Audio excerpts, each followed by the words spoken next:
भाई बेतिया राज सुनिए, बेतिया राज की जमीन का जो अधिग्रहण का मामला है, मैंने आपको बताया कि अभी जो सरकार है इसको चलाने वाला कोई मुखिया नहीं है। नीतीश कुमार शारीरिक और मानसिक तौर पे बिल्कुल सक्षम नहीं है मुख्यमंत्री पद पर बने रहने के लिए। ये बात हम लोग पिछले 3-4 महीने से कह रहे हैं। कई बार मैंने कहा भाई मेडिकल जांच कराकर बुलेटिन जारी करना चाहिए। चलो वो नहीं मानोगे तो अपने मंत्रिपरिषद के सदस्यों का नाम बता दो तो भी हम लोग जान जाए कि आप स्वस्थ हैं।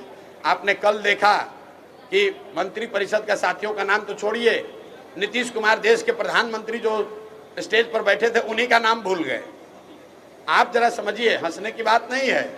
बिहार के सामान्य परिवार के लड़के अगर वो सिपाही बनना चाहते हैं, शिक्षक बनना चाहते हैं तो उनका फिजिकल फिटनेस टेस्ट होता है, मेडिकल कराया जाता है। अगर आप फिजिकली मेंटली फिट नहीं हैं तो आप सिपाही मास्टर नहीं बन सकते हैं। लेकिन ऐसा कैसे है कि 13 करोड़ लोगों का मुखिया, सब आदमी ये कह रहा है भाई इनकी तबीयत ठीक नहीं है, फिर भी भाजपा वाले उन्हीं को थोपे हुए हैं।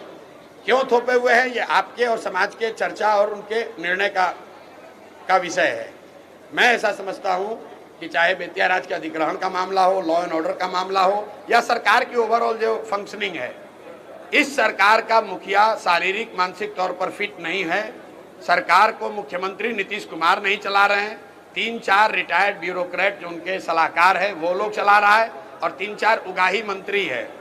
मैं उनको कहता हूँ सब उगाही मंत्री है। जो 4-5 महीने बचे हुए हैं ये लोग लूटने में लगे हुए हैं। जिस सरकार का कोई मुखिया नहीं होगा उसमें इसी तरह के कानून बनेंगे, इसी तरह की गलतियां होंगी। आप देख रहे हैं कानून व्यवस्था की हालत, रोज मर्डर हो रहा है, रोज हंगामा हो रहा है। लेकिन आपने सुना कि नीतीश कुमार ने लॉ एंड ऑर्डर के रिव्यू के लिए कोई बैठक बुलाई है? क्यों नहीं बुलाया है? क्योंकि नीतीश कुमार को वो स्थिति ही नहीं है कि वो कोई बैठक बुलाए उसमें रिव्यू करे। आपने कोई नीतीश कुमार का पत्रकार वार्ता देखा पिछले 4-6 महीने में? आपने नीतीश कुमार को कोई भाषण देते सुना? भाई वो कागज लेके पढ़ रहे हैं, और जो पढ़ रहे हैं उसमें भी आधी बात गलत बोल रहे हैं। किसी के सर पर गमला रख दिया, किसी के कंधे पर हाथ रख दिया, किसी का नाम गलत बुला दिया। कभी राष्ट्र, ऐसा कैसे संभव है कि जो आदमी 20 वर्ष से मुख्यमंत्री है, राष्ट्रगान बज रहा है और आदमी ताली बजाने लगे बीच में? ये कोई नए व्यक्ति तो है नहीं। तो कहीं ना कहीं उनकी जो मानसिक हालत है वो स्वस्थ नहीं है। मानसिक तौर पर नीतीश कुमार स्वस्थ नहीं है, और मैं बिल्कुल इसको जिम्मेवारी से कह रहा हूं, अगर वो स्वस्थ हैं तो मेडिकल जांच कराइए, मेडिकल बुलेटिन जारी करा दीजिए। नहीं करा सकते हैं, अपने जितने मंत्रिपरिषद हैं, मंत्रिपरिषद के साथी है, कैमरे पर आकर उसका नाम बता दीजिए।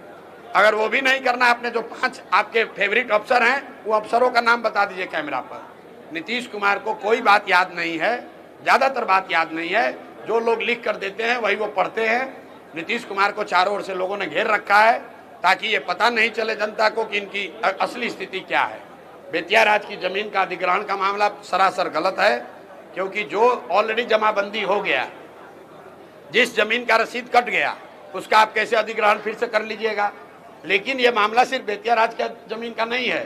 पूरे बिहार में 1/3 से ज़्यादा जमीन का लैंड का ओनरशिप डिस्प्यूटेड है।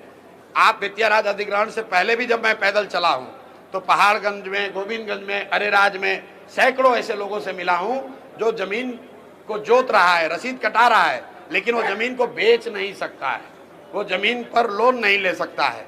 लोगों का बेटी का शादी है, उसकी जमीन है लेकिन वो बेच नहीं सकता है। ये परेशानी पूरे बिहार में है। मैंने आपको पहले ही कहा कि जमीन भूमि सुधार के मामले पर जनसुराज पहले ही राज्यव्यापी एक आंदोलन चला रहा है, और बेतिया राज अधिग्रहण का जो पूरा कानून आया है सरासर गलत है, और हम लोग उसके विरोध में खड़े हैं।